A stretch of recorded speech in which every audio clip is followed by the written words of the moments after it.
There is some big questions that kept nagging me as I was testing the iPhone 16 Pro Max. Does the larger screen make it compelling or too big? Is the new camera control a game changer or a gimmick? How well do the Apple Intelligence features actually work? If the iPhone 16 Pro Max has the best iPhone battery life ever, how long does it last?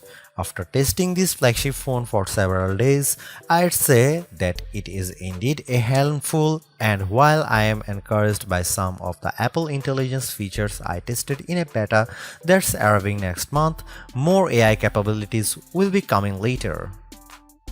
Still, the battery life from the iPhone 16 Pro Max is insane and the camera's predictably great, so this is one of the best phones money can buy. Apple clearly still has some catching up to do with AI, and the design hasn't changed much with the exception of slightly slimmer bezels. But this is the new iPhone I'd buy with my money. The ginormous 6.9-inch iPhone 16 Pro Max starts at $1,199 US with 256 GB of storage and goes on sale September 20.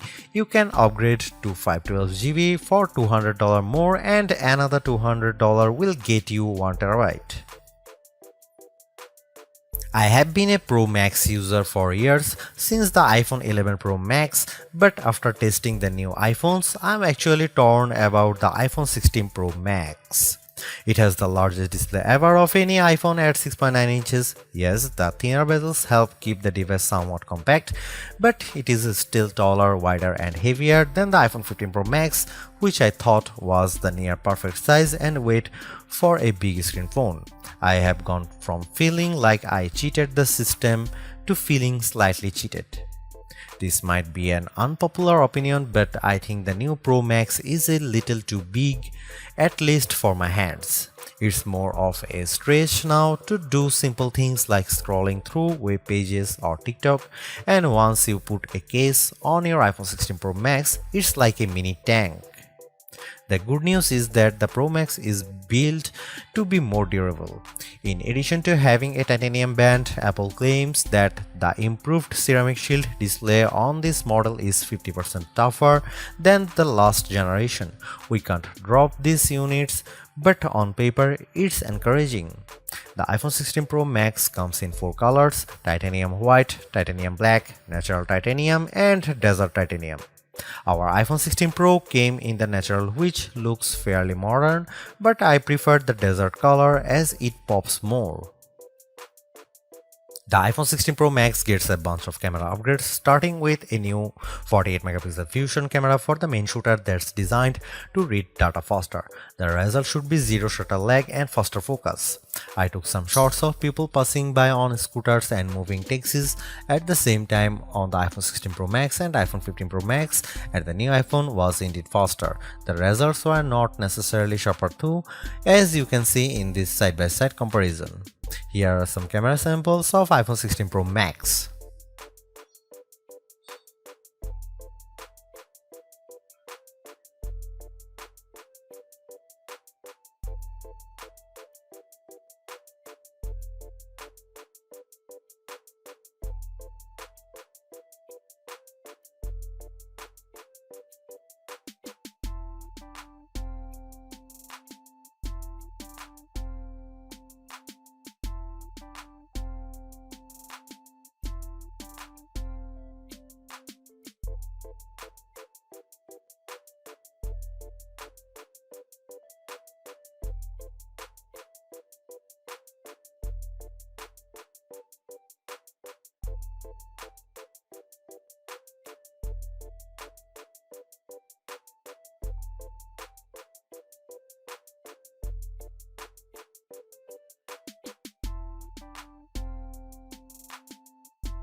The iPhone 16 Pro Max is indeed an iterative upgrade, and maybe it wouldn't feel that way if Apple Intelligence was available today along with all the promised features.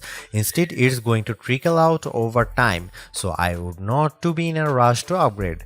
Having said that, I think that iPhone 16 Pro Max is the best phone money can buy right now if you want the biggest screen and longest battery life. It lags in zoom versus the S24 Ultra, but you get more endurance, better camera quality, and plenty of creative features like photographic styles and audio mix. I actually preferred the AI capabilities of the Pixel 9 Pro XL series with its smarter Gemini Live voice assistant and other features like Add Me for photos and Pixel screenshots. But the Pixel's performance and battery life trail the iPhone 16 Pro Max. For me, the iPhone 16 Pro Max retains its title as the best phone, but it's not because of Apple Intelligence.